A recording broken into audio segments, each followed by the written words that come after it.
Alright, today I'm going to give you guys a detailed look at this Neca figure, and the figure I'm showing you guys is Batman from Batman Begins, and this is the 7-inch version, not the quarter scale, and there's the box, side of the box, the picture, and the picture is illustrating the quarter scale version, not the 7-inch, which is a little bit misleading because they should have taken new photos for this because it doesn't have double jointed elbows, and it doesn't look exactly like that, and the cape is totally different. And yeah, so let's take a look at the figure and the accessories.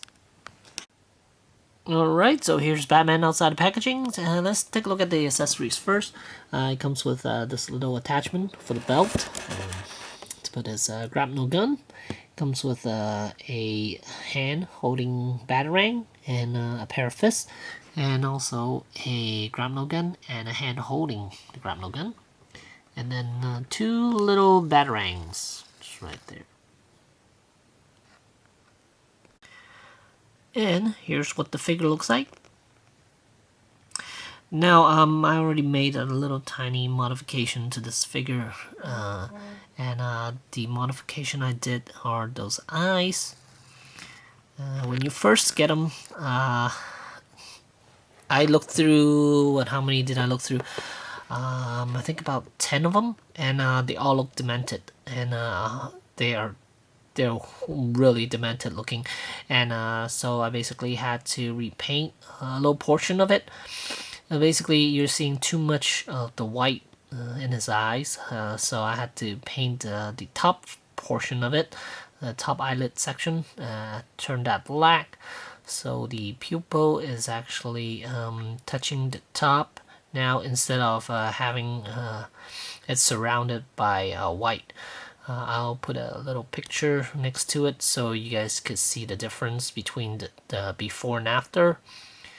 And yeah, so now it looks much better, and it doesn't and now he definitely looks like Batman. And I had to clean up his mouth section a little bit because there was a bunch of paint bleeds onto his cowl. The skin tone was onto his cowl, so I had to scrape those off, and now it looks much better. And here's a good look at that grapnel gun, which he's holding.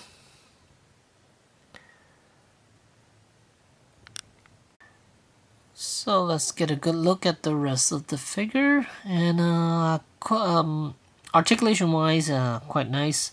You can see elbow could bend about 90 degrees, unlike the quarter scale, which has a double jointed elbow, so it could bend way further. This one doesn't. It could only bend it about 90. And let's see, the shoulders, same as all the other Neca figures, has that ball hinge joint.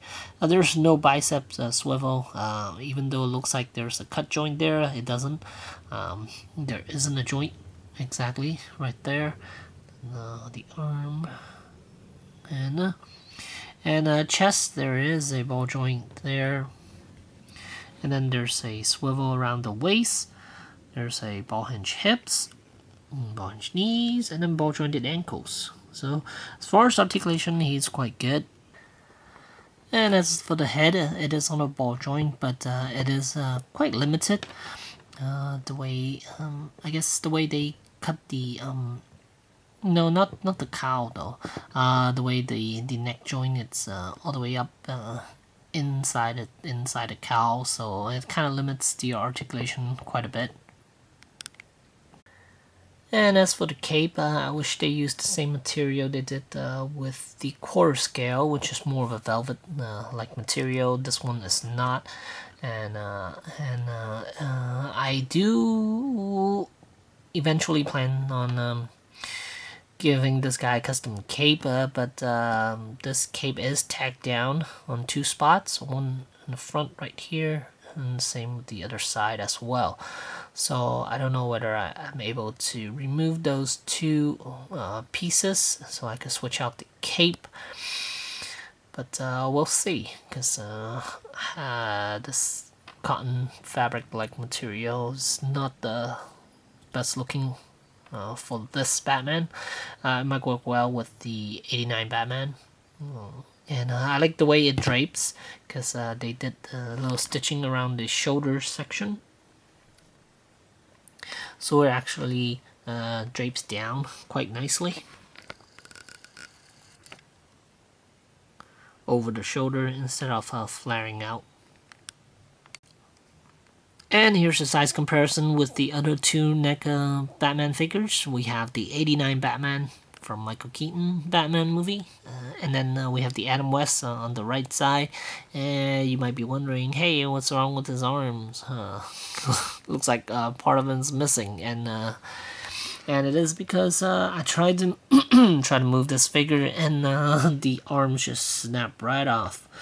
You can see snap cleanly off right here, and then when I try to move the other one snapped off, and this is kind of disappointing because it is a really nice looking Batman, and here you can see it snapped off over here, and then it snapped off over here. So yeah, I am a bit frustrated by this. That's why I didn't even really move this one, because I'm afraid that it's gonna break like this guy is.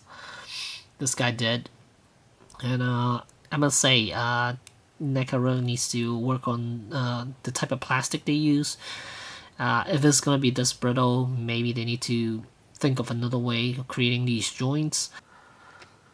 So at the end of the day, is this guy worth it? Yes, it's worth it. Paid about about a Toys R Us for about $21.99. I have seen other places, other Toys R Us. Depends on which Toys R Us you go to, I guess. Some are selling at $20, some are selling at $21.99. So yeah, it's a really nice looking figure. But the eyes, all of them gonna look demented, and you most likely gonna have to repaint those eyes, either by adding the lines, black lines on top of the eyelid, or you might have to repaint the whole eyes, all the eyes, painting the eyes all together. But overall, it's a very nice looking Batman, and it's definitely worth it for Batman collectors out there. It's gonna be a must-have, because this is a really, really nice looking 7-inch Batman. And one last thing, Merry Christmas to everyone, and I plan on making those top 10 videos soon. Most likely it's gonna be towards the end of the year or in the beginning of 2017. So there you go. Thanks for watching.